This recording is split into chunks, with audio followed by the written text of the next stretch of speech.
आज की क्लास में हम प्रतिलोम त्रिकोणमितीय फलन पढ़ने वाले हैं। क्या पढ़ने वाले हैं? प्रतिलोम त्रिकोणमितीय फलन। ठीक है, अब देखो, त्रिकोणमितीय फलन जो है ये तो आप 11वीं क्लास में पढ़ चुके हो, है ना। 11वीं क्लास में आपने पढ़ लिया है कि भैया त्रिकोणमितीय फलन क्या होता है। 6 प्रकार के त्रिकोणमितीय फलन होते हैं। एक होता है आपका साइन फंक्शन, एक होता है आपका कोसाइन फंक्शन, फिर टेंजेंट फंक्शन, इसी तरीके से कोसिकेंट फंक्शन, सीकेंट फंक्शन और कोटेंजेंट फंक्शन। तो 6 प्रकार के जो त्रिकोणमितीय फलन होते हैं ये आपने क्लास 11th में पढ़ रखे हैं।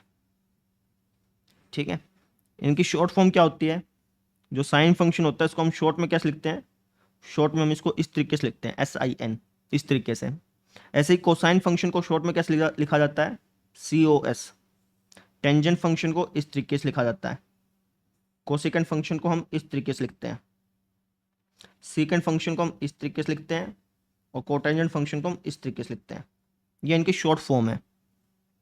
ठीक है, ये भी आपने क्लास 11th में पढ़ा था। आपने ये भी पढ़ा था कि ये जो 6 के 6 त्रिकोणमितीय फलन है ये हमारे आवर्ती होते हैं। क्या होते हैं? आवर्ती। ये 6 के 6 फलन हमारे नेचर में आवर्ती होते हैं बेटा। आवर्ती का ये मतलब होता है कि जब आप इनका ग्राफ बनाओगे ना तो इनका ग्राफ बार बार रिपीट होगा। ठीक है ना, आप चाहे तो साइन का ग्राफ बना के देख लो, वो बार बार रिपीट होता है, इस तरीके से चलता है। कोस का ग्राफ बना के देख लो, वो भी बार बार रिपीट होता है। टेंजेंट का ग्राफ भी बार बार रिपीट होता है। कोसिकेंट का, सीकेंट का, कोट का, इन सब का ग्राफ बार बार बार बार बार बार रिपीट होता है। ठीक है, तो ये सभी के सभी फलन जो हैं इनको हम आवर्ती बोलते हैं, आवर्ती फलन बोलते हैं। ठीक है, आवर्ती का एक मतलब और भी है। किसी भी फलन को आप आवर्ती तब बोलोगे जब वो अलग अलग इनपुट पे सेम आउटपुट दे। अलग अलग इनपुट पर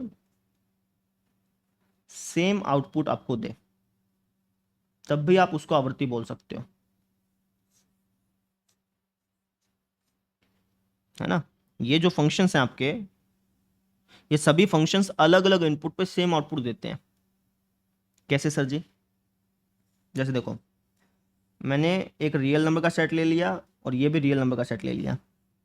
ठीक है, और मैं आपसे पूछता हूँ कि भैया साइन जीरो पे बताओ कि क्या देगा। साइन 0 पे क्या देता है? तो आप कहेंगे सर 0 देगा। साइन पाई पे क्या देगा? पाई माने 180 डिग्री। साइन 180 डिग्री पे क्या देगा? तो आप कहेंगे सर 0 देगा, है ना। साइन 360 डिग्री पे क्या देगा? आप कहेंगे सर 0 देगा। तो हम यहाँ पे क्या देख रहे हैं? हम यहाँ पे ये देख रहे हैं भैया कि अलग अलग इनपुट पर हमें सेम आउटपुट मिल रहा है। तो इसका यह मतलब हुआ कि ये जो साइन फंक्शन है ये हमारा आवर्ती फंक्शन है ना। इसी तरीके से कोस भी अलग अलग इनपुट पे सेम आउटपुट देता है। इसका मतलब ये हुआ कि जो कोस है वो भी आवर्ती है। ऐसी टेंजेंट भी आवर्ती है, समझ रहे हैं। इसी तरीके से साइन भी आवर्ती है, कोस भी आवर्ती है, टेंजेंट भी आवर्ती है। जितने भी त्रिकोणमितीय फलन है ना ये सारे के सारे हमारे क्या होते हैं? आवर्ती होते हैं बेटा। क्या होते हैं? आवर्ती। क्यों आवर्ती होते हैं? क्योंकि ये अलग अलग इनपुट पर सेम आउटपुट हमें देते हैं। ठीक है, ये सभी हमने 11th क्लास में पढ़ा था। ठीक है, अब देखिए, अब आप 12th क्लास में पढ़ेंगे। अब आप इसको 12th क्लास से कनेक्ट करेंगे। तो मैंने आपसे क्या कहा? मैंने आपसे ये कहा कि ये सभी के सभी फंक्शंस आपके आवर्ती होते हैं। ठीक है, आवर्ती होते हैं तो इसका मतलब ये होगा कि अलग अलग इनपुट पे सेम आउटपुट देगा, है ना। अब मैं यहाँ पे ये भी तो कह सकता हूँ ना कि भैया ये हमारा बहुएकी फलन है, ऐसे भी तो बोल सकता हूँ। जो हमारा साइन फंक्शन है ये रियल टू रियल में बहुएकी है, ऐसे भी तो बोल सकता हूँ ना बच्चे। क्या बोल सकता हूँ मैं इसको? कि साइन फंक्शन हमारा रियल टू रियल में क्या है? बहुएकी है ना। किस में है ये? रियल टू रियल में। ये चीज ध्यान रखिएगा, रियल टू रियल में बहुएकी है ये। ठीक है, ऐसी कोस फंक्शन जो है वो रियल टू रियल में बहुएकी है। ऐसे टेंजेंट फंक्शन भी रियल टू रियल में बहुएकी फंक्शन है, समझ रहे हैं। ऐसे ही कोसिकेंट, ऐसे ही सीकेंट है, ऐसे ही कोट है। ये सभी के सभी त्रिकोणमितीय फलन रियल टू रियल में बहुएकी हैं भैया। बहुएकी कह लो या फिर आप कह लो कि अकैकी नहीं है, है ना। दोनों का मतलब सेम है बेटा। ठीक है, ठीक है सर। अब मैं आपसे पूछता हूं कि क्या आप इस साइन फंक्शन का प्रतिलोम ज्ञात कर सकते हो? मैंने आपसे पूछा कि क्या आप इस साइन फंक्शन का प्रतिलोम ज्ञात कर सकते हो? क्या आप इस साइन फंक्शन का रियल टू रियल में प्रतिलोम ज्ञात कर सकते हो? तो आप कहोगे सर नहीं ज्ञात कर सकते। क्यों नहीं ज्ञात कर सकते? क्योंकि प्रतिलोम ज्ञात करने के लिए दो कंडीशन सेटिस्फाई होनी जरूरी है। कौन सी दो कंडीशन? एक तो भैया उस फंक्शन का अकैकी होना जरूरी है ना, उस फंक्शन का उस प्रांत और सहप्रांत में अकैकी होना जरूरी है, और उस फंक्शन का उस प्रांत और सहप्रांत में आच्छादक होना जरूरी है। लेकिन हम यहाँ पे क्या देख रहे हैं, हम यहाँ पे ये देख रहे हैं कि जो ये जो त्रिकोणमितीय फलन है हमारे, ये हमारे रियल टू रियल में, ये जो त्रिकोणमितीय फलन है ये हमारे इस प्रांत और इस सहप्रांत में, ये त्रिकोणमितीय फलन इस प्रांत और इस सहप्रांत में अकैकी भी नहीं है और आच्छादक भी नहीं है। तो इसका यह मतलब हो गया कि इन त्रिकोणमितीय फलनों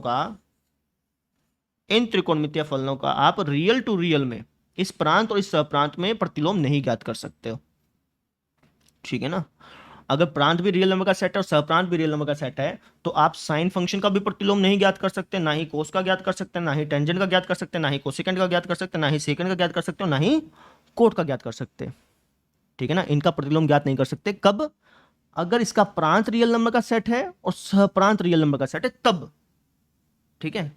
लेकिन लेकिन लेकिन लेकिन लेकिन लेकिन अगर मैं इसके प्रांत और सहप्रांत को कुछ और ले लूं, तब मैं इनका व्युत्क्रम ज्ञात कर सकता हूं। समझ रहे हो? आप ही समझो भाई। एक फंक्शन है जो कि रियल टू रियल में डिफाइन है। ठीक है? और ये जो फंक्शन है कुछ इस तरीके से है कि अगर आप इसके अंदर x डालोगे तो ये आपको साइन x करके देगा। ठीक है? अब मैं आपसे पूछता हूं कि क्या ये जो फंक्शन है ये इस प्रांत और इस सहप्रांत के लिए व्युत्क्रमणीय है या नहीं है? तो आप कहोगे सर नहीं है। क्यों नहीं है? क्योंकि ना तो ये अकैकी है, इस प्रांत और इस सहप्रांत के लिए अकैकी नहीं है ना? क्योंकि जीरो डालोगे तब भी जीरो दे रहा था, है ना? पाई डालूंगा तब भी जीरो दे रहा है। समझ रहे हैं? तो ये अलग अलग इनपुट के लिए सेम आउटपुट दे रहा है, तो ये अकैकी नहीं है। और ना ही ये फंक्शन इस प्रांत और इस सहप्रांत के लिए आच्छादक है। क्यों आच्छादक नहीं है? क्योंकि अगर हम ये सहप्रांत लेंगे, रियल नंबर वाला सहप्रांत लेंगे, तो इसके अंदर बहुत सारी ऐसी वैल्यू बच जाएंगी जिनका कोई प्री इमेज नहीं बनेगी। अगर हम ये वाला सहप्रांत लेंगे तो बहुत सारे ऐसे अंक बन जाएंगे, बहुत सारे ऐसे अंक होंगे जिनका कोई प्री इमेज नहीं होगा, है ना? दूसरे सेट में बहुत सारे अंक खाली खाली रह जाएंगे। समझ रहे हो ना? तो इसका मतलब ये हुआ कि आच्छादक भी नहीं है। समझ में आ गई? वापिस समझिए, ये जो फंक्शन है ये हमारा इस प्रांत और इस सहप्रांत के लिए व्युत्क्रमणीय नहीं है। लेकिन ये जो हमारा फंक्शन है, ये जो हमारा फंक्शन है बेटा, ये फंक्शन हमारा इस प्रांत और इस सहप्रांत के लिए, ये फंक्शन इस प्रांत और इस सहप्रांत के लिए व्युत्क्रमणीय है। समझ रहे हो?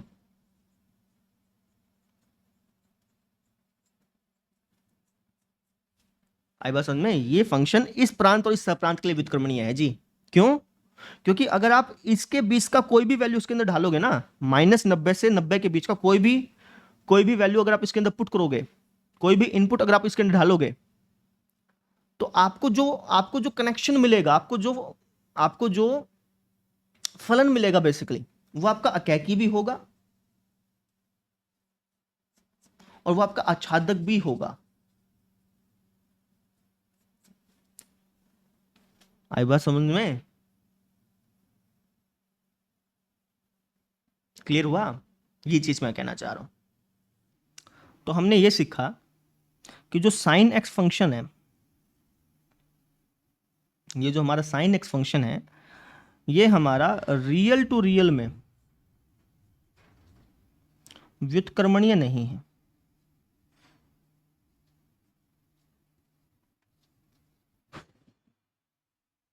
ठीक है ना? व्युत्क्रमणीय नहीं है, ये बात हमने देख ली। ठीक इसी तरीके से जो साइन एक्स फंक्शन है, ये हमारा -π/2 से π/2, अगर मैं प्रांत ये ले लूं और सहप्रांत को अगर मैं -1 से 1 तक ले लूं, इस फंक्शन का प्रांत अगर मैं ये ले लूं और सहप्रांत अगर मैं ये ले लूं तो उस स्थिति में ये व्युत्क्रमणीय हो जाता है।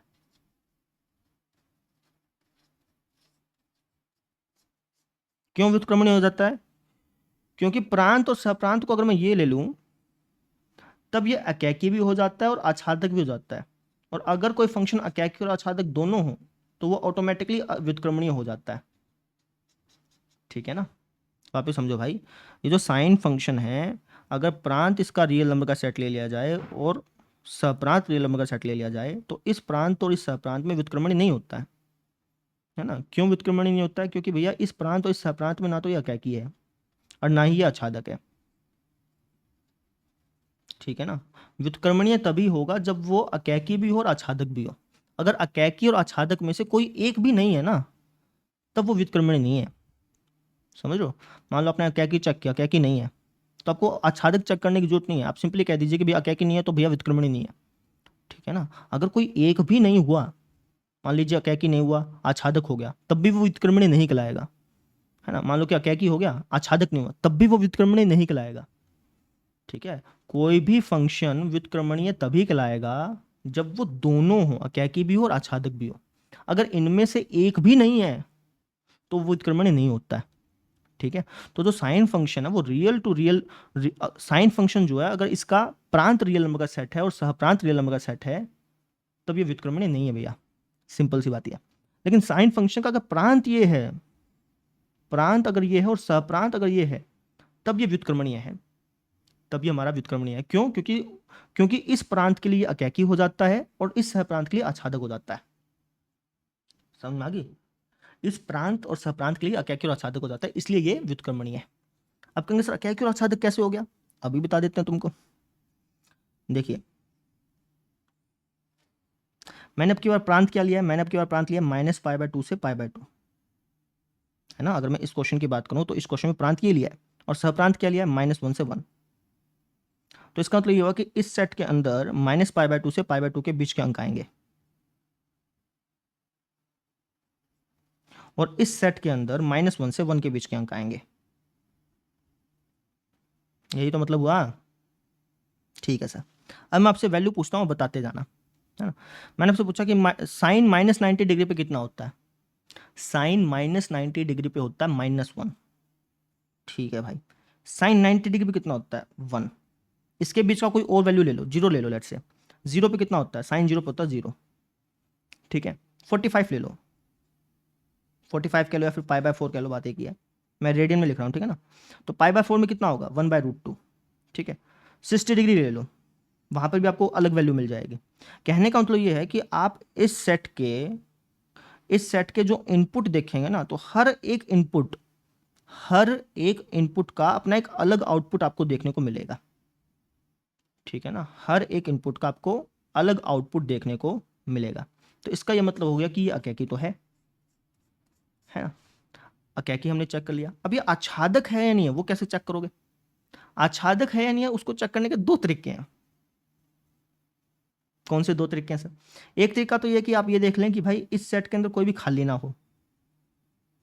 इस सेट के अंदर कोई खाली है? आप कहेंगे सर नहीं, हर एक की प्री इमेज बनेगी ही बनेगी।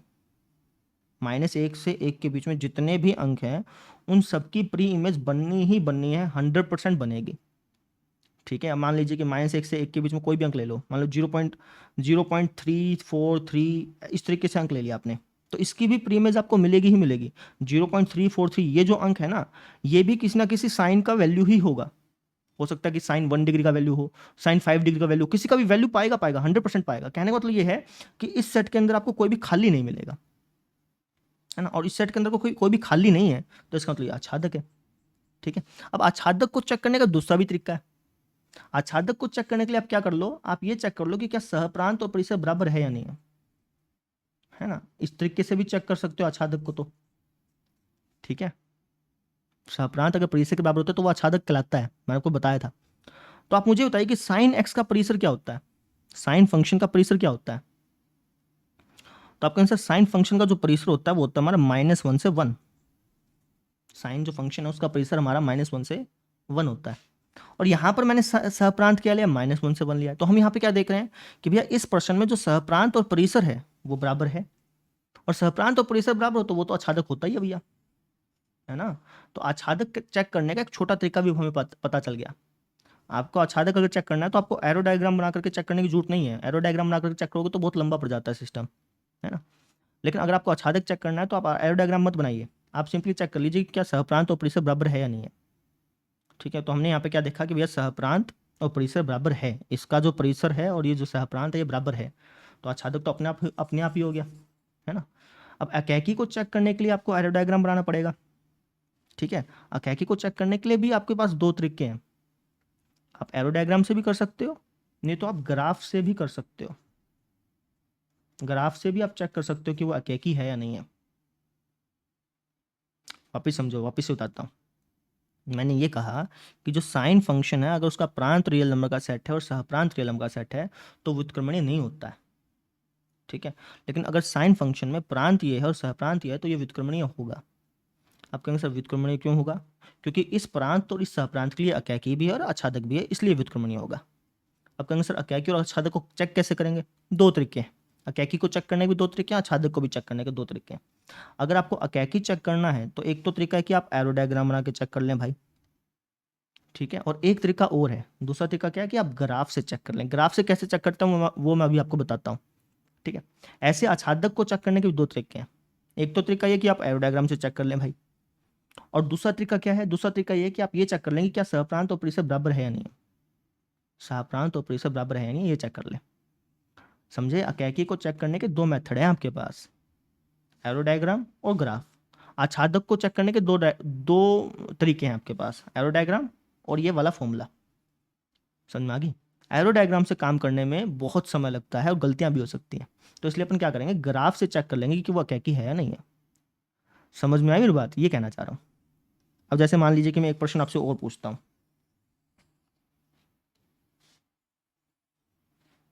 जैसे मान लीजिए मैंने आपसे पूछ लिया कि जो साइन फंक्शन है ये हमारा, लेट्स से कि प्रांत ले लेता हूँ, मान लो -3π/2, या फिर माइनस वाला मत लो, अभी समझने के लिए आसान सा ले लेते हैं, π/2 से 3π/2 ले लिया मान लो।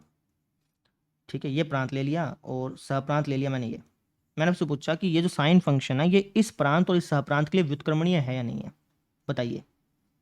तो आप कहेंगे सर व्युत्क्रमणीय चेक करने के लिए मुझे अकैकी और आच्छादक चेक करना पड़ेगा, है ना। तो सबसे पहले हम आच्छादक चेक करते हैं, क्या ये फंक्शन इस प्रांत और इस सहप्रांत के लिए आच्छादक है या नहीं है। तो आच्छादक कैसे चेक करोगे? तो आपको सर आच्छादक के लिए एक फॉर्मूला है, फॉर्मूला क्या है? आच्छादक के लिए हम ये देखेंगे कि क्या सहप्रांत और परिसर बराबर है या नहीं है, बताइए। क्या ये फंक्शन, क्या ये जो फंक्शन है ये इस प्रांत और सहप्रांत के लिए आच्छादक है या नहीं है। तब कैसे चेक करेंगे? सहप्रांत और परिसर को चेक करेंगे। अब इस साइन फंक्शन का जो परिसर होता है वो ये होता है, और यहाँ पर जो हमने सहप्रांत दिया वो भी यही है। तो हम यहाँ पे क्या देख रहे हैं कि जो सहप्रांत है और जो इसका परिसर है, जो सहप्रांत है और जो इसका परिसर है वो बराबर आ रहे हैं, है ना। सहप्रांत और परिसर क्या आ रहे हैं बेटा जी? बराबर आ रहे हैं, बिल्कुल सेम आ रहे हैं। ठीक है ना, कुछ भी एक्स्ट्रा फालतू नहीं है, बिल्कुल सेम है। सहप्रांत और परिसर हमारे यहाँ पे क्या है? बराबर है। सहप्रांत और परिसर बराबर है तो इसका मतलब ये हुआ कि आच्छादक तो हो गया, आच्छादक तो आपने चेक कर लिया। अब अकैकी को चेक करने के लिए आप किसकी मदद लेंगे? ग्राफ की मदद लेंगे, क्योंकि एरो डायग्राम से बहुत लंबा पड़ जाता है, दिक्कत आती है। अकैकी को चेक करने के लिए किसकी मदद लेंगे आप? ग्राफ की मदद लेंगे। अब ग्राफ की कैसे मदद लेंगे वो मैं अभी आपको बताने जा रहा हूँ। देखो, तो इसके लिए मैं क्या करूँगा, ग्राफ बना लूँगा। साइन एक्स का अपन क्या कर लेंगे बेटा? ग्राफ बना लेंगे। अब साइन एक्स का ग्राफ बनाना आता है क्या? नहीं आता तो अभी सीख लीजिए। साइन एक्स का ग्राफ कुछ इस तरीके से बनता है,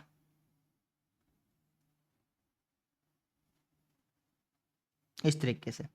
ठीक है, यहाँ पर होता है 0, पाई, 2π, 0, पाई, 2π, और यहाँ पर होता है -π, -2π। इसी तरीके से माइनस में चलता जाता है, ठीक है ना। अच्छा जी, यहाँ पर होता है आपका π/2, 3π/2, 5π/2, π/2, यहाँ पर हो जाएगा आपका 3π/2, और यहाँ पर आपका हो जाएगा 5π/2। ठीक इसी तरीके से यहाँ पे नेगेटिव में चलेगा, ये हो जाएगा -π/2, है ना, और ऐसे यहाँ पे हो जाएगा आपका ये आ गया आपका -3π/2, यहाँ पे हो जाएगा -3π/2 बेसिकली। ठीक है, मैं थोड़ा सा आगे बढ़ा देता हूँ इसको। ये जो रेड कलर है इसको थोड़ा सा आगे बढ़ा देते हैं, ठीक है ना। ये जो ऊपर उठ रहा है ना, जहाँ पे ढलान ऊपर उठ रही है, ये हो जाएगा -3π/2। क्लियर। तो ये हमने साइन एक्स का ग्राफ बना लिया। ग्राफ क्यों बनाया? क्योंकि अपन एकाकी को चेक करना चाहते हैं। हम ये चेक करना चाहते हैं कि ये जो फंक्शन है वो इस प्रांत में एकाकी है या नहीं है, ये बेसिकली हम चेक करना चाहते हैं, ठीक है। तो अब चेक कैसे करेंगे? तो चेक करने के लिए बहुत ही आसान चीज़ है। चेक करने के लिए आप क्षैतिज रेखा टेस्ट का इस्तेमाल करेंगे। क्षैतिज रेखा टेस्ट। क्षैतिज रेखा टेस्ट माने आप एक काम करेंगे, ये जो आपने ग्राफ बनाया ना, इस पर आप एक क्षैतिज रेखा खींच लेंगे। ये लो जी, खींच ली, है ना। एक से ज़्यादा भी खींच सकते हो, नहीं तो एक से भी काम चल जाएगा, है ना। वैसे एक से ज़्यादा खींची जाती है। तो मान लो कि एक क्षैतिज रेखा आपने ये खींच ली। अब आपको ये चेक करना है कि ये जो फंक्शन है वो इस प्रांत में, इस इंटरवल में एकाकी है या नहीं है ना। तो ये इंटरवल देख लीजिए कहाँ से कहाँ तक है। माइनस ये है हमारा π/2 से 3π/2, है ना। तो π/2 कहाँ है ग्राफ में? आप कहेंगे सर π/2 ये रहा, π/2 सर हमारा ये रहा। इसको मैं ऐसे लिख देता हूँ, ऐसे कर देता हूँ, ठीक है। और 3π/2 कहाँ है? 3π/2 सर ये रहा, ठीक है। अब आपको चेक करना है कि π/2 से 3π/2 के बीच में, π/2 से 3π/2 का जो इंटरवल है उसमें साइन एक्स जो फंक्शन है, π/2 से 3π/2 में जो साइन फंक्शन है वो एकाकी है या नहीं है। तो उसके लिए आपने क्या किया? एक क्षैतिज रेखा खींच ली। अब आप ये देखिए कि ये क्षैतिज रेखा इस ग्राफ को कितने पॉइंट पर काट रही है। ये क्षैतिज रेखा इस ग्राफ को कितने पॉइंट पर काट रही है? तो आप कहेंगे ये जो क्षैतिज रेखा है सर, जिसको मैंने हरे कलर में लिखा है, ये जो हरी रेखा है सर, ये इस ग्राफ को एक पॉइंट पर काट रही है ना। एक ही तो पॉइंट पर काट रही है भाई, ये एक ही तो पॉइंट पर काट रही है, ठीक है। इस पोर्शन की बात कर रहा हूँ। इस पोर्शन में ये रेखा इस ग्राफ को सिर्फ एक ही पॉइंट पर काट रही है, एक पॉइंट पर काट रही है। इसका मतलब ये एकाकी है। समझ में आई? इसका मतलब क्या है? ये एकाकी है। तो एकाकी भी हमारा हो गया। कहने का मतलब ये है कि ये जो फंक्शन है ये इस प्रांत और इस सहप्रांत के लिए एकाकी भी हो गया और आच्छादक भी हो गया। एकाकी और आच्छादक हो गया तो ऑब्वियसली बात है व्युत्क्रमणीय होगा। मतलब समझ में आई? एक एग्जाम्पल और लेता हूँ, उससे ज़्यादा समझ में आएगा। जैसे मैं आपसे पूछ लेता हूँ कि जो साइन फंक्शन है ये हमारा, अब की बार एक काम करो, इस प्रांत में चेक करो, है ना। मैंने आपसे कहा कि ये जो फंक्शन है वो इस प्रांत और इस सहप्रांत में व्युत्क्रमणीय है या नहीं है, ये चेक करो। तो कैसे चेक करोगे? आपको सर व्युत्क्रमणीय चेक करने के लिए मुझे एकाकी और आच्छादक चेक करना पड़ेगा, है ना। मुझे ये देखना पड़ेगा कि ये जो फंक्शन है वो इस प्रांत और इस सहप्रांत के लिए आच्छादक और एकाकी है या नहीं है। अब आच्छादक तो है ही। आच्छादक कैसे है सर? क्योंकि यहाँ पर जो साइन एक्स का परिसर होता है और यहाँ पर जो सहप्रांत दे रखा है वो बराबर है। परिसर और सहप्रांत बराबर, इसलिए आच्छादक तो हो गया। आच्छादक चेक खत्म, है ना। अब एकाकी चेक करो भाई, एकाकी है या नहीं है। एकाकी चेक करने के लिए ग्राफ की मदद लेंगे, है ना। एकाकी चेक करने के लिए हम किसी मदद लेंगे? ग्राफ की मदद लेंगे। हमने ग्राफ बना लिया साइन एक्स का, फिर एक क्षैतिज रेखा खींच दी, ठीक है ना। इसको हम बोलते हैं क्षैतिज रेखा टेस्ट। क्षैतिज रेखा खींच दी, ठीक है। अब मुझे ये चेक करना है कि इतने पोर्शन में ये एकाकी है या नहीं है, ये मुझे चेक करना है, ठीक है ना। ठीक है सर जी। तो ये हम देख लेते हैं -3π/2 कहाँ है। आप कहेंगे सर -3π/2 ये रहा। तो इसको थोड़ा सा मैं डैश डैश मार देता हूँ ऐसे। और -π/2 कहाँ है? -π/2 सर ये रहा, ठीक है भाई। मुझे ये चेक करना है कि इतने पोर्शन में, इतने इंटरवल में जो साइन एक्स है वो एकाकी है या नहीं है। तो कैसे चेक करूंगा? मैं ये देखूंगा कि जो क्षैतिज रेखा है वो इस ग्राफ को कितनी मर्तबा काट रही है। तो मैं ये देख रहा हूँ कि ये जो क्षैतिज रेखा है वो इस ग्राफ को सिर्फ एक पॉइंट पर काट रही है, एक बार ही काट रही है। तो इसका मतलब ये हुआ कि एकाकी है। समझ में आ गई? ये हमारी क्या है? एकाकी है। तो कहने का मतलब ये है कि ये जो फंक्शन है वो इस प्रांत और इस सहप्रांत के लिए एकाकी और आच्छादक है। इस प्रांत और इस सहप्रांत के लिए वो क्या है? व्युत्क्रमणीय है। ये इसका मतलब हो गया। एक एग्जाम्पल और लेते हैं, उससे ज़्यादा समझ में आएगा। ये मैं आपसे पूछ लेता हूँ कि ये जो साइन फंक्शन है वो इस प्रांत और इस सहप्रांत के लिए एकाकी और आच्छादक है या नहीं है। या फिर मैं आपसे क्या देता हूँ कि भाई ये तो है व्युत्क्रमणीय। मैंने आपसे पूछ लिया कि ये जो फंक्शन है वो इस प्रांत और इस सहप्रांत के लिए व्युत्क्रमणीय है या नहीं है, मैंने आपसे ये पूछ लिया।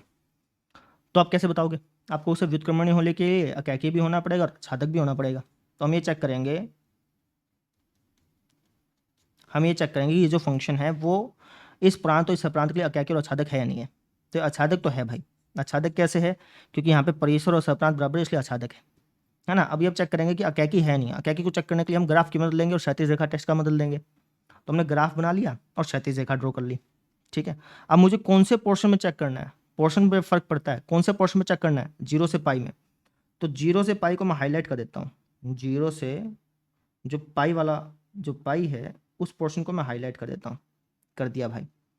ठीक है, अब ध्यान से देखना, थोड़ा सा मैं जूम भी कर देता हूँ। तो मुझे 0 से पाई में चेक करना है। 0 से पाई में चेक करना है तो मैं इस पोर्शन को हाईलाइट कर लेता हूँ। अब मुझे बताओ कि ये जो क्षैतिज रेखा है वो इस ग्राफ को, ये जो क्षैतिज रेखा है वो साइन एक्स के ग्राफ को कितनी मर्तबा काट रही है? तो आप कहेंगे सर 2 बार काट रही है। एक ये रहा, एक ये रहा। इसका मतलब ये हुआ कि ये जो फंक्शन है भाई, कौन सा फंक्शन? Sine function. ये जो साइन फंक्शन है वो इस प्रांत के लिए अकैकी नहीं है। इसका ये मतलब हो गया। समझ में आ गई? ये जो फंक्शन है ये इस प्रांत और सहप्रांत के लिए बेटा जी अकैकी नहीं है। इसका ये मतलब हो गया। क्यों अकैकी नहीं है? क्योंकि यहाँ पर क्षैतिज रेखा इस ग्राफ को 2 बार काट रही है। 2 बार काट रही है, इसका ये मतलब हो गया, इसका ये मतलब हो गया कि यहाँ पर ये देखो, ये यहाँ पर एक बार काट रही है, यहाँ पे एक बार काट रही है। इसका मतलब ये हो गया कि 2 अलग अलग इनपुट के लिए सेम आउटपुट आपको मिलेगा। मान लीजिए कि ये जो क्षैतिज रेखा है इसकी इक्वेशन है, मान लो y इक्वल टू 1/2। इस क्षैतिज रेखा की कोई ना कोई इक्वेशन पाएगी। मान लो कि इसकी इक्वेशन y इक्वल टू 1/2। कहने का मतलब ये जो क्षैतिज रेखा है ये y अक्ष को 1/2 पे काट रही है मान लो। तो इसका मतलब ये हुआ कि जो क्षैतिज रेखा है वो इस ग्राफ को 2 बार काट रही है। इसका मतलब ये हुआ कि आपको इस ग्राफ पर ऐसे 2 वैल्यू मिलेंगी। ये जो ग्राफ है ना, इस ग्राफ पर आपको ऐसे 2 एंगल्स मिलेंगे जहां पर आपको रिजल्ट 1/2 मिलेगा। और अब हमें पता भी है कि 0 से पाई के बीच में साइन 30 पर भी 1/2 होता है और साइन 150 पर भी 1/2 होता है ना। समझे? साइन 30 और साइन 150 पर आपको सेम रिजल्ट मिल रहा है। इतने पोर्शन में अगर मैं चेक करूँ ना, इतने पोर्शन में अगर मैं चेक करूँ तो 30 और 150 पर मुझे सेम रिजल्ट मिल रहा है। तो अकैकी कहाँ से हो गया? बहुएकी हो गया। तो ठीक है, तो तभी मैं क्या आपसे कह रहा हूँ, तभी भाई साहब मैंने आपसे कहा, क्या कहा? तभी मैंने आपसे कहा कि भैया ये फंक्शन इस प्रांत और सप्रांत के लिए अकैकी नहीं है। समझ में आई मेरी बात? ये चीज़ है। ठीक है, तो अकैकी नहीं है तो व्युत्क्रमणीय भी नहीं होगा। अकैकी नहीं है तो आच्छादक चेक करने की जरूरत ही नहीं है ना, वो व्युत्क्रमणीय भी नहीं होगा। ऑब्वियस सी बात है। तो ये बातें थी जो मेरे को आपको समझानी थी। आई होप सबको समझ में आ गया होगा। कहने का मुद्दा सिर्फ इतना ही है कि कोई भी फंक्शन व्युत्क्रमणीय है या नहीं है वो डिपेंड करता है उसके डोमेन और रेंज पे, उसके प्रांत और परिसर पे। ठीक है ना, प्रांत और परिसर पर डिपेंड करता है कि वो व्युत्क्रमणीय होगा कि नहीं होगा। ये कहने का मतलब था। क्लियर हुआ यहाँ तक? ठीक है सर। अब यहाँ पर एक चीज़ और समझाता हूँ मैं आपको। देखिए, अब सिर्फ व्युत्क्रमणीय वाले चीज़ों को आप देखिएगा, क्योंकि जो व्युत्क्रमणीय नहीं है उसका तो आप व्युत्क्रम ज्ञात कर ही नहीं सकते, और जो व्युत्क्रमणीय है उनका व्युत्क्रम हम ज्ञात कर सकते हैं। ठीक है ना, तो जो व्युत्क्रमणीय है उन पर फोकस करते हैं अपन।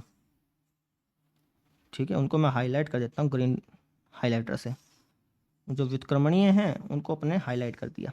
तो यहाँ पर हम क्या देख रहे हैं? यहाँ पर हम ये देख रहे हैं कि जो साइन फंक्शन है वो इस प्रांत और सहप्रांत के लिए व्युत्क्रमणीय है। सेम चीज़ यहाँ पे है और सेम चीज़ यहाँ पे है। ठीक है, व्युत्क्रमणीय है इसका मतलब क्या हो गया? व्युत्क्रमणीय है इसका मतलब ये हो गया कि इसका व्युत्क्रम एग्जिस्ट करता है। ठीक है ना, अब जैसे मान लीजिए कि मैं आपसे कह दूं कि एक फंक्शन है एफ, यहाँ पे देखो ये एक फंक्शन है एफ जो कि ए से बी में डिफाइन है। ठीक है, और इसका व्युत्क्रम मैंने कह दिया कि यार इसका व्युत्क्रम जो है वो जी है, या फिर कह लो कि इसका जो व्युत्क्रम है उसको मैंने एफ इनवर्स बोल दिया। अब मैं आपसे पूछता हूँ कि जो एफ इनवर्स है वो कहाँ से कहाँ तक डिफाइन होगा? तो आप कह देंगे सर वो डिफाइन होगा बी से ए तक, बी से ए तक, है ना। उल्टा हो जाता है, अगर एफ ए से बी में डिफाइन है तो एफ इनवर्स बी से ए में डिफाइन होगा। सेम चीज़ यहाँ पे, साइन फंक्शन जो है वो इन तीनों ही केसेस में व्युत्क्रमणीय है। इसका मतलब ये हुआ कि इनका व्युत्क्रम निकल सकता है ना। अब मैं आपसे पूछ रहा हूँ कि भैया साइन फंक्शन का व्युत्क्रम कहाँ से कहाँ तक डिफाइन होगा? तो बता सकते हैं साइन इनवर्स का व्युत्क्रम कहाँ से कहाँ तक डिफाइन होगा? तो आप कहेंगे बिल्कुल। अगर मैं इस केस की बात करूँ तो यहाँ पर साइन इनवर्स जो है वो डिफाइन हो जाएगा हमारा कहाँ से कहाँ तक?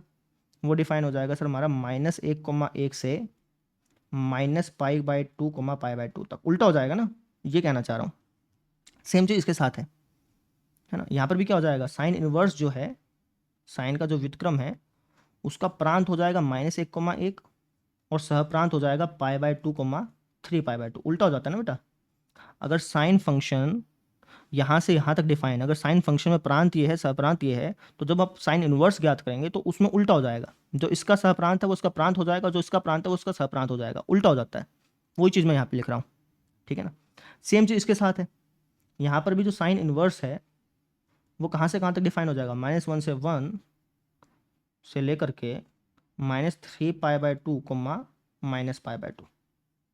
अब आप यहाँ पे एक चीज़ नोटिस करिए कि जो मैंने साइन इनवर्स ज्ञात किया, इन तीनों केसेस को देखिए, जो मैंने साइन इनवर्स पता किया कि साइन इनवर्स कहाँ से कहाँ तक एग्जिस्ट करेगा, उनमें कॉमन बात है। कॉमन बात क्या है? कॉमन बात यह है कि भैया इन तीनों ही केसेस में साइन इनवर्स का जो प्रांत है वो -1 से 1 के बीच में है। तो मैं यहाँ से एक बात कह सकता हूँ कि जो साइन इनवर्स होता है उसका जो प्रांत होता है, प्रांत माने कि साइन इनवर्स के अंदर जो आप इनपुट ढाल सकते हो वो हमेशा बिलोंग करेगा कहाँ से कहाँ तक, -1 से 1 तक।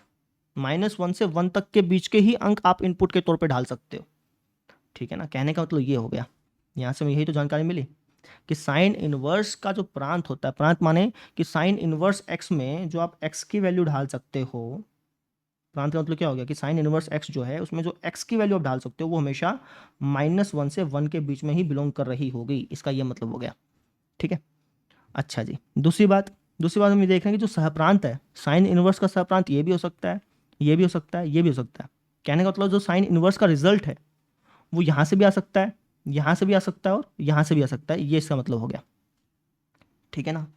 एक बात और बताता हूँ बेटा आपको मैं, यहाँ पे जो मैं कह रहा हूँ ना कि भाई साइन इनवर्स का प्रांत ये है, सहप्रांत ये है, यहाँ पे भी मैं कह रहा हूँ कि साइन इनवर्स का प्रांत ये है, सहप्रांत ये है, साइन इनवर्स का प्रांत ये है, सहप्रांत ये है, ऐसे मैं बोल रहा हूँ ना, तो ये बोलने में थोड़ा सा लंबा लग रहा है, समझ रहे हो। मैंने आपसे कहा कि भाई साइन इनवर्स का प्रांत ये है, सहप्रांत ये है, तो ये बोलने में देखो कितना बड़ा आंसर नहीं हो गया, साइन इनवर्स का प्रांत ये है, सहप्रांत ये, तो बहुत लंबा नहीं पड़ रहा है। तो इसको हम शॉर्ट में पता है क्या बोलते हैं, इसको हम शॉर्ट में बोलते हैं कि साइन इनवर्स की शाखा है ये, इसको हम क्या बोल देते हैं, शाखा। ये हमारी क्या कहलाती है, साइन इनवर्स की शाखा। ये भी हमारी क्या कहलाती है, शाखा। इसको अपन शाखा बोल देते हैं बेटा। शाखा क्या है कि थोड़ा छोटा पड़ जाता है बस, ठीक है ना, समझे। अगर कोई आपसे ये दे दे और आपसे पूछ ले कि भाई क्या है, तो आप ये कह सकते हो कि साइन इनवर्स का प्रांत है, सहप्रांत है, या फिर आप ये कह सकते हो कि साइन इनवर्स की शाखा है ये, है ना। शाखा का मतलब ये हो गया कि ये इनपुट ढालोगे तो ये आउटपुट मिलेगा साइन इनवर्स के अंदर, ठीक है। तो इन सबको अपन टोटली क्या बोल देते हैं, शाखा बोल देते हैं। ये भी शाखा है साइन इनवर्स की, ये भी साइन इनवर्स की शाखा है, और ये जो मैंने लिखा है ये भी हमारी क्या है, साइन इनवर्स की शाखा है। इसके अलावा और भी बहुत सारी शाखाएं हो सकती हैं, तो इसको अपन क्या बोल देते हैं, शाखा बोल देते हैं।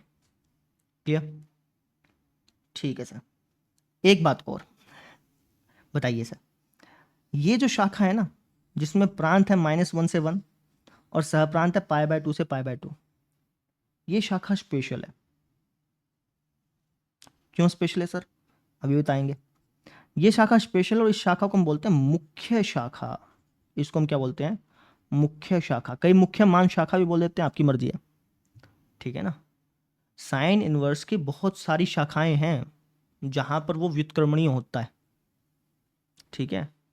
लेकिन जो ये वाली शाखा होती है जिसमें सहप्रांत हमारा -π/2 से π/2 होता है, इस शाखा को अपन मुख्य शाखा बोलते हैं। अब कहेंगे सर इसी शाखा को मुख्य शाखा क्यों बोला, बाकी शाखाओं को मुख्य शाखा क्यों नहीं बोला? क्योंकि बेटा ये जो शाखा है ना, इसमें जो हमारा सहप्रांत है -π/2 से π/2, ये जो शाखा है यहाँ पर जो एंगल्स हैं वो छोटे छोटे आते हैं। मतलब समझिएगा, साइन इनवर्स का प्रांत ये है, सहप्रांत ये है ना। सहप्रांत अगर -π/2 से π/2 है, इसका मतलब क्या हो गया कि साइन इनवर्स का जब आप सोल्व करोगे, साइन इनवर्स को सोल्व करने पर जो आपको फाइनली वैल्यू मिलेगी, जो फाइनल में आपके पास एंगल निकल के आएगा, वो एंगल आपका छोटा छोटा निकल के आएगा। -90 डिग्री से 90 डिग्री के बीच में जो एंगल होंगे वो छोटे छोटे होंगे, है ना। लेकिन अगर आप यहाँ पर देखें 90 डिग्री से 250, 90 डिग्री से 270 डिग्री के बीच में, 90 डिग्री से 270 डिग्री के एंगल बड़े बड़े नहीं होंगे, समझ रहे हैं। तो इस शाखा को अपन मुख्य शाखा बोलते हैं।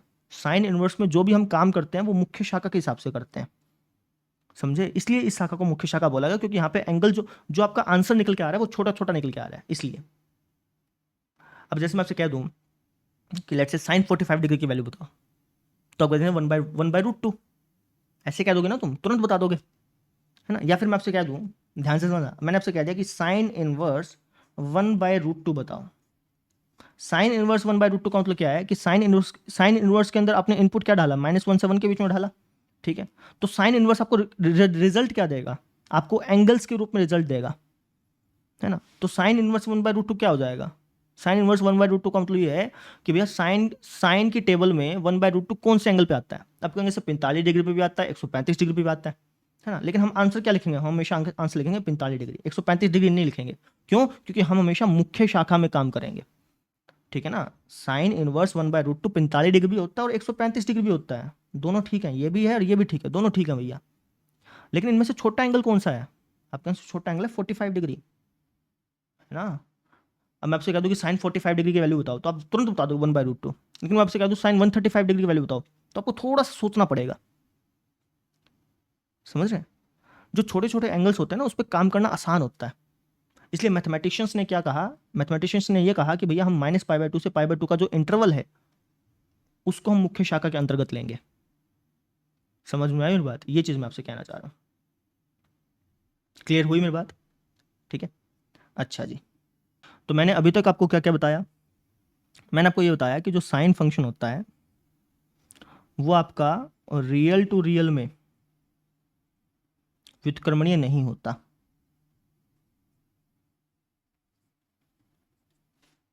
ठीक है? लेकिन साइन फंक्शन -π/2 से, अगर प्रांत इसका ये ले लिया जाए और सहप्रांत मान लो कि मैंने ले लिया लेट्स से -1 से 1, तो उस स्थिति में व्युत्क्रमणीय है, ठीक है? व्युत्क्रमणीय है इसका मतलब क्या हुआ? व्युत्क्रमणीय है इसका मतलब ये हुआ कि इसका व्युत्क्रम एग्जिस्ट करता है। व्युत्क्रम एग्जिस्ट करता है माने कि साइन इनवर्स आप निकाल सकते हो, और साइन इनवर्स कहाँ से कहाँ तक डिफाइन होगा? अगर साइन यहाँ से यहाँ तक डिफाइन है तो साइन इनवर्स इसका उल्टा हो जाएगा, साइन इनवर्स का प्रांत ये हो जाएगा और सहप्रांत ये हो जाएगा। ये मैंने आपको बताया। ठीक इसी तरीके से जो साइन फंक्शन होता है उसका प्रांत अगर मैं π/2 से 3π/2 ले लूँ और सहप्रांत को अगर मैं -1 से 1 ले लूँ, इसको मैं रेड पेन से लिख देता हूँ,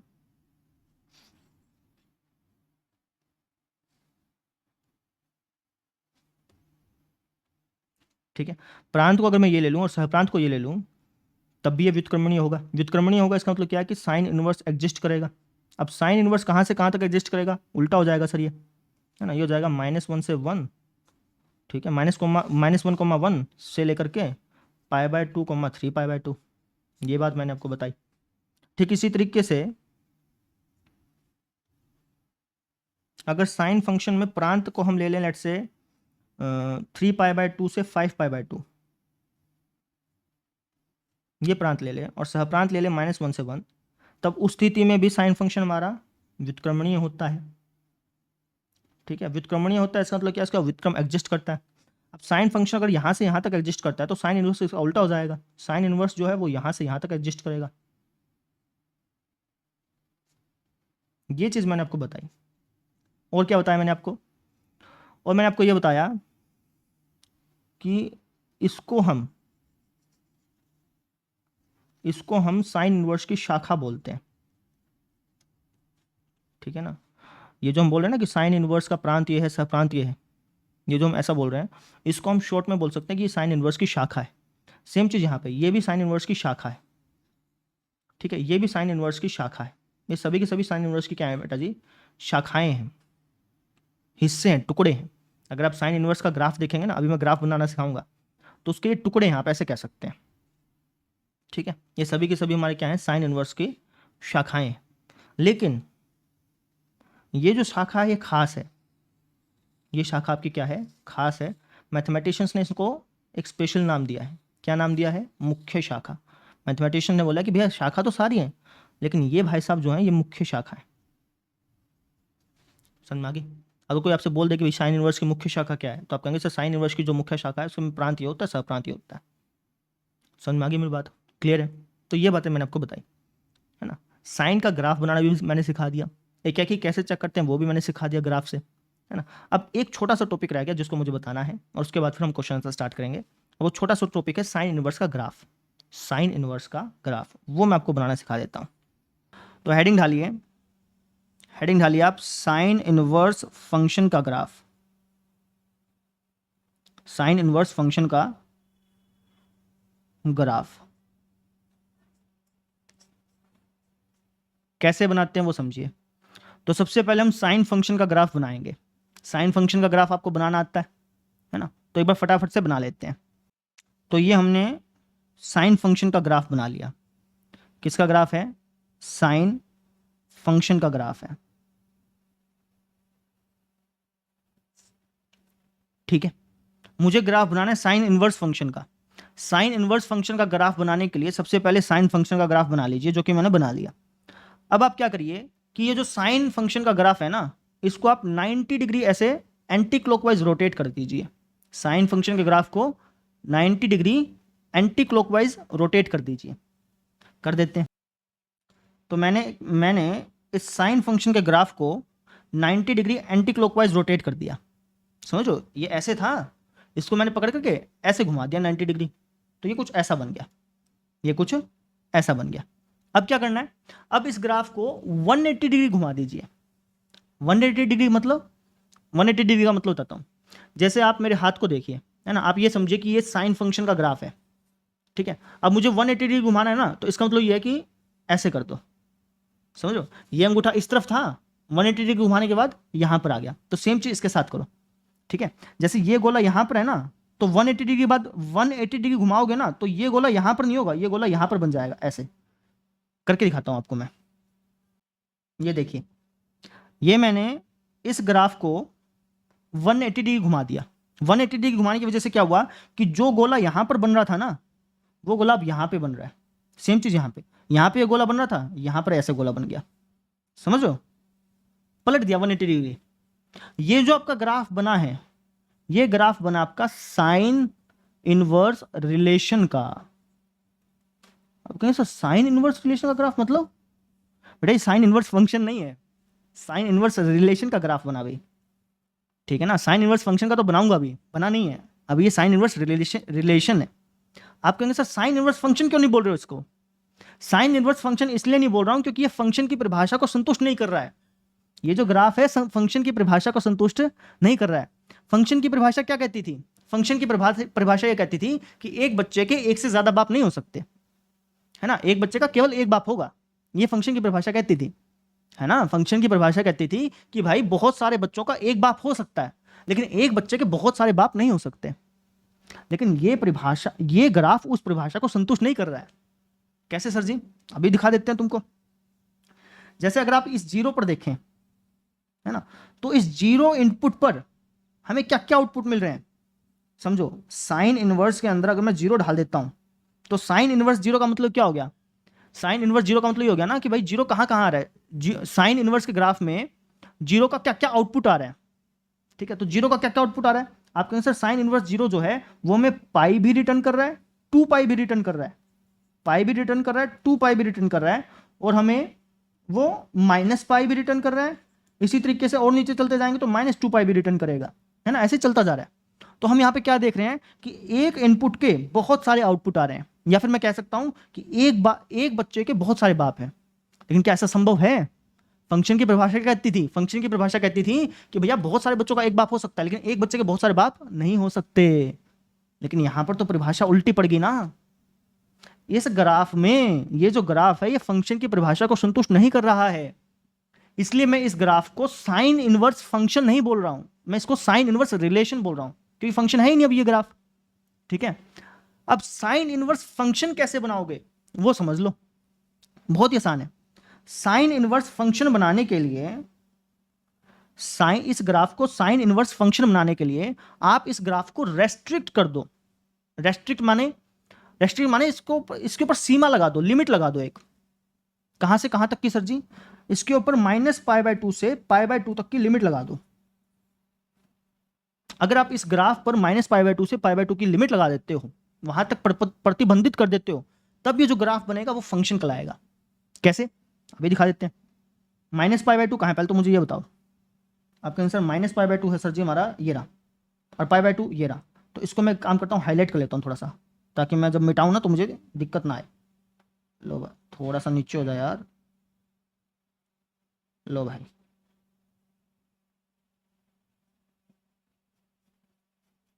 इसको मैंने थोड़ा सा हाईलाइट कर लिया। अब मैं क्या करता हूँ, बाकी जो ग्राफ है उसको मिटा देता हूँ।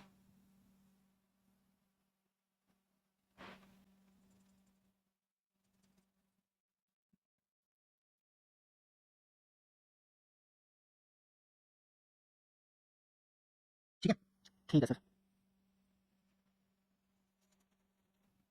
ये जो आपका ग्राफ बचा है ना बेटा, जिसको मैं ग्रीन कलर कर रहा हूं, ये जो आपका ग्राफ बचा है, इस ग्राफ को आप साइन इनवर्स फंक्शन बोल सकते हो। इस ग्राफ को आप क्या बोल सकते हो, साइन इनवर्स फंक्शन। ये जो ग्राफ बचा है ये आपका साइन इनवर्स फंक्शन है।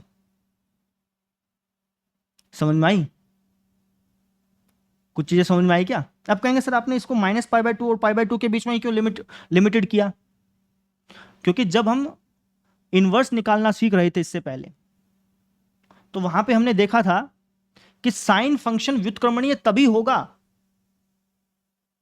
जब उसका प्रांत ये होगा,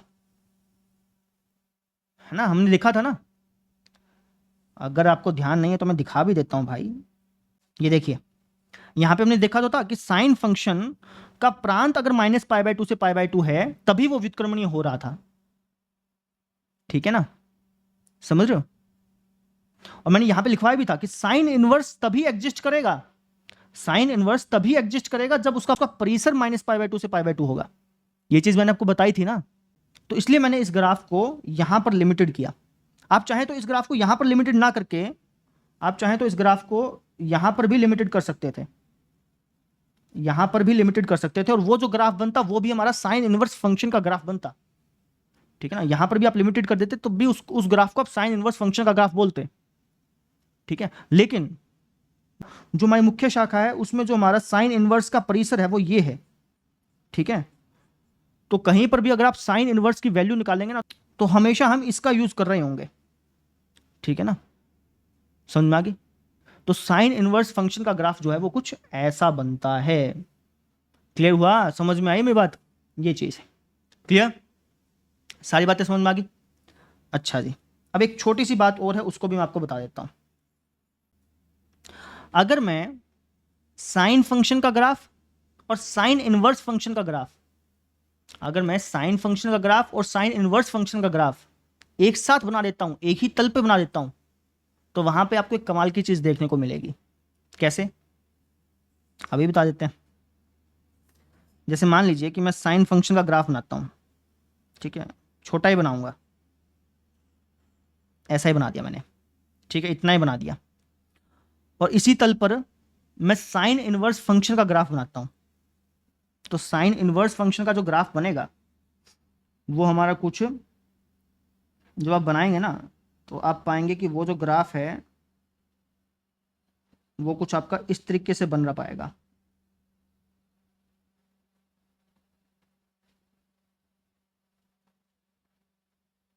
कुछ इस तरीके से आप देख लीजिए चाहे तो, ऐसे ग्राफ बन रहा था ना, इस तरीके से।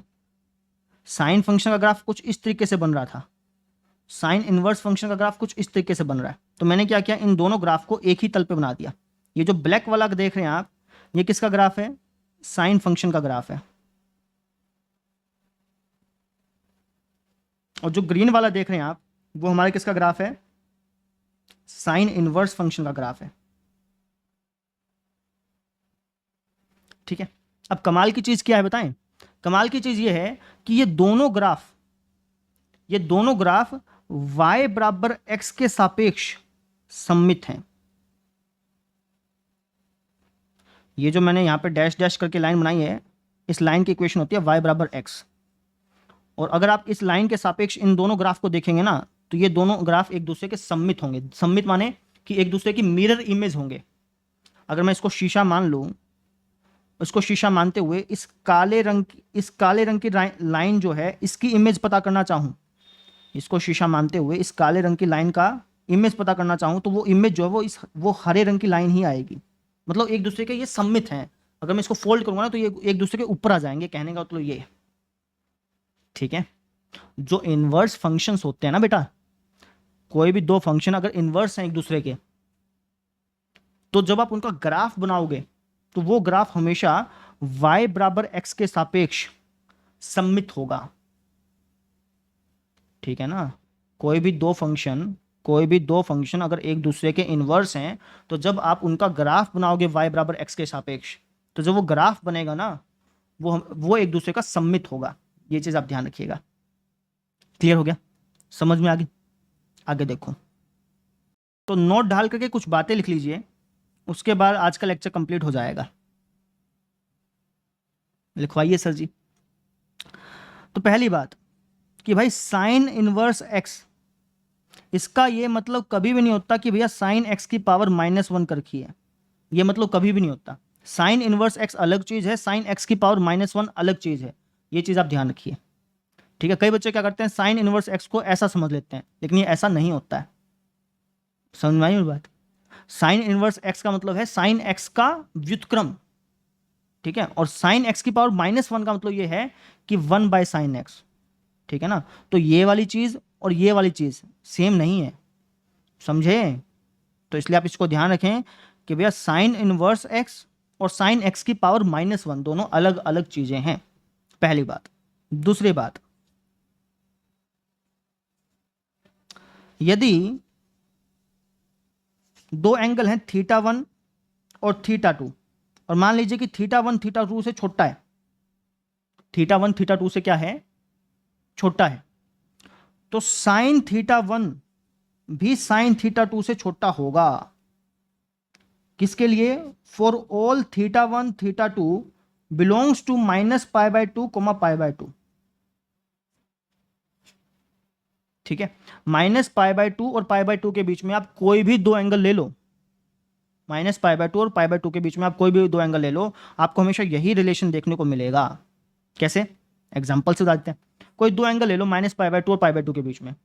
मान लो आपने ले लिया, लेट्स से 0 और 30 ले लिया, आसान सा ले लेते हैं 0 और 30।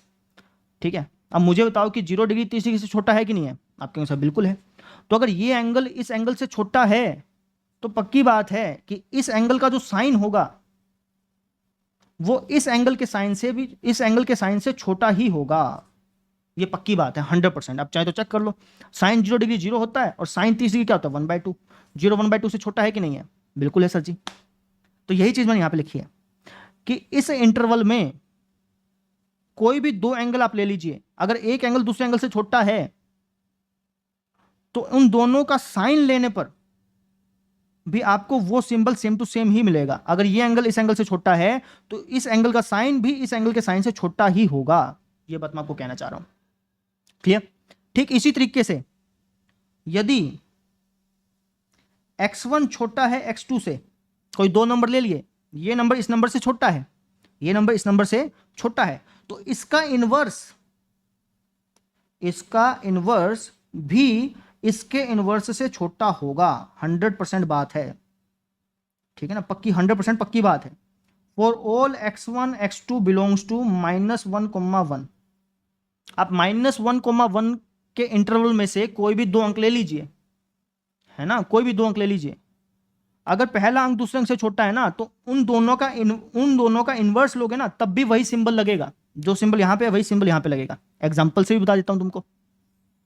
तो -1 और 1 के बीच में कोई भी दो अंक ले लो। मान लो कि तुमने 0 और 1 ले लिया। 0 1 से छोटा है कि नहीं है? बिल्कुल है सर।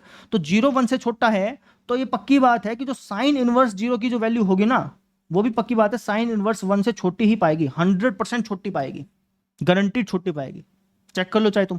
साइन इनवर्स 0 क्या होता है? 0 होता है। साइन इनवर्स 1 क्या होता है? साइन इनवर्स 1 का मतलब ये है कि इस इंटरवल में साइन 1 आपको कहां पे देता है? तो आप कहेंगे सर इस इंटरवल में साइन 1 जो है वो हमें 90 डिग्री पे देता है। तो 90 डिग्री का, इसको 90 डिग्री को आप चाहें तो π/2 में कन्वर्ट कर लीजिए। ठीक है, चलो मैं रेडियन में चेंज कर लेता हूँ। ये 0 डिग्री था, 0 डिग्री को रेडियन में चेंज करो 0, 90 डिग्री को रेडियन में चेंज करूंगा तो π/2, है ना। इसको और सोल्व करते हैं। 0 π/2 कितना होता है? 1.57 समथिंग होता है। π/2 इतना ही तो होता है। पाई की वैल्यू 3.14 समथिंग समथिंग होती है, तो पाई बाय 2 क्या हो जाएगा 1.57 समथिंग समथिंग हो जाएगा। तो मुझे ये बताइए कि 0 1 से छोटा था, तो मैंने दोनों तरफ साइन इनवर्स लिया, तो मैंने आपसे कहा था कि साइन इनवर्स 0 भी साइन इनवर्स 1 से छोटा ही पाएगा, और पा रहा है कि नहीं पा रहा? बिल्कुल पा रहा है सर। समझ रहे? इस इंटरवल में आप कोई भी 2 अंक लेंगे ना, तो उसमें हमेशा आपको यही रिलेशन देखने को मिलेगा 100%। क्लियर हुई बात? समझ में आई? अच्छा जी, और बातें देखिए। तीसरी बात,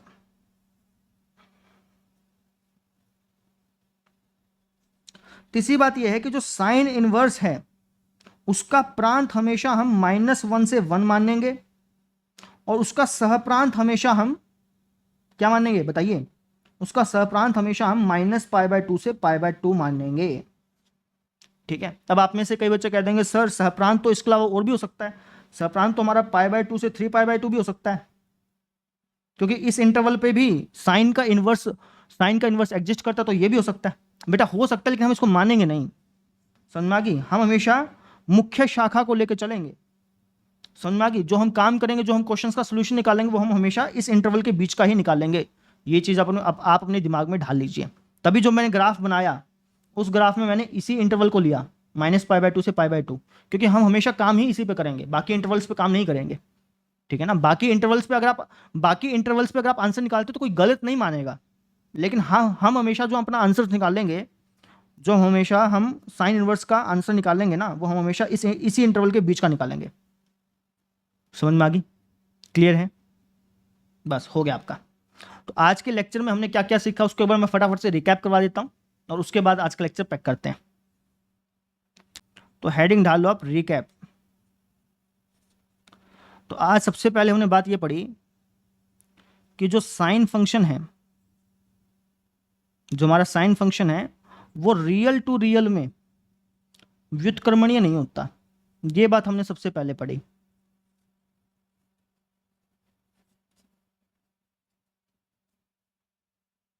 ठीक है, उसके बाद हमने पढ़ा कि जो साइन फंक्शन है वो हमारा -π/2 π/2 से -1 में व्युत्क्रमणीय होता है।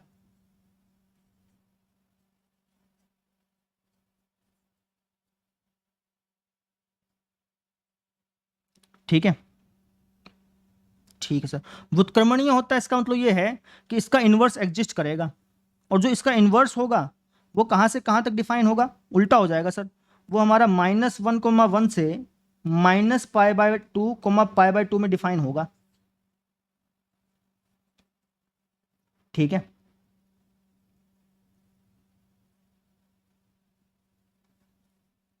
ठीक। अच्छा जी, जो ये शाखा होती है, इसको अपन शाखा बोलते हैं। जो हमारी ये शाखा होती है साइन इनवर्स की, इस शाखा को अपन मुख्य शाखा बोलते हैं। इसको हम क्या बोलते हैं? मुख्य शाखा बोलते हैं। और जब भी हम काम करेंगे साइन इनवर्स पर, तो उसमें हम हमेशा मुख्य शाखा के हिसाब से ही काम करेंगे। जो हम आंसर निकालेंगे साइन इनवर्स का, या फिर साइन इनवर्स के अंदर जो जो वैल्यू ढाल सकते हैं, वो सारी की सारी मुख्य शाखा पे डिपेंड करती है ना? मुख्य शाखा क्या कहती है? मुख्य शाखा कहती है कि साइन इनवर्स के अंदर आप -1 से 1 के बीच में कोई वैल्यू ढाल सकते हैं, और साइन इनवर्स का जो आउटपुट आएगा वो हमेशा -π/2 से π/2 के बीच में आएगा। ठीक है ना?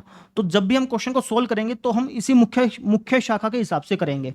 जब भी हम साइन इनवर्स को सोल्व करने पर जो आंसर निकालेंगे, वो आंसर हमेशा -π/2 से π/2 के बीच में ही निकालेंगे। ठीक है, अगर कोई आंसर -π/2 से π/2 के बीच का नहीं है, तो उसको हम -π/2 से π/2 के बीच का बनाएंगे। कैसे बनाएंगे वो अगले लेक्चर में बताऊंगा। ठीक है, ठीक है सर जी, ये बात हमने सीखी। इसके अलावा और भी बहुत सारी शाखाएं हैं, लेकिन हम उसमें काम नहीं करेंगे, हम हमेशा मुख्य शाखा में काम करेंगे, इसलिए मैं बार बार ये चीज़ बता चुका हूं। फिर हमने क्या सीखा? फिर हमने साइन इनवर्स का ग्राफ बनाना सीखा कि साइन इनवर्स का ग्राफ कैसे बनाते हैं। ठीक है ना? यहाँ इस चैप्टर में अगर मैं सिर्फ साइन इनवर्स बोल रहा हूँ ना बेटा, तो साइन इनवर्स का मतलब साइन इनवर्स फंक्शन से ही है। साइन इनवर्स रिलेशन के बारे में मैं कभी भी बात नहीं करूंगा। अभी मैंने सिर्फ बताया थे, अभी मैंने साइन इनवर्स रिलेशन के बारे में बता दिया, लेकिन इसके आगे कभी भी मैं जब साइन इनवर्स बोलूंगा ना, तो हमेशा मैं साइन इनवर्स फंक्शन की बात कर रहा हूँ। यहाँ पे मैंने साइन इनवर्स लिखा ना, तो साइन इनवर्स फंक्शन की बात हो रही है, साइन इनवर्स रिलेशन की बात कभी नहीं होगी। ये चीज़ आप ध्यान रखिएगा। वो सिर्फ मैंने चीज़ आपको समझाने के लिए बताई थी। ठीक है, ठीक है सर। तो साइन इनवर्स का ग्राफ हमने सीख लिया। है ना। हमने एक बात और सीखी थी, हमने सीखा था क्षैतिज रेखा टेस्ट के बारे में। क्षैतिज रेखा टेस्ट की मदद से आप ये बता सकते हैं कि कोई फलन एकैकी है या नहीं है, एकैकी फलन है या नहीं है, ये बता सकते हैं, ठीक है ना। तो ये बातें हमने आज के लेक्चर में सीखी। क्लियर हो गया, समझ में आई मेरी बात। तो आज के लेक्चर में हमने ये सीखा, ठीक है। अब हम इससे संबंधित कुछ प्रश्न करते हैं। चलिए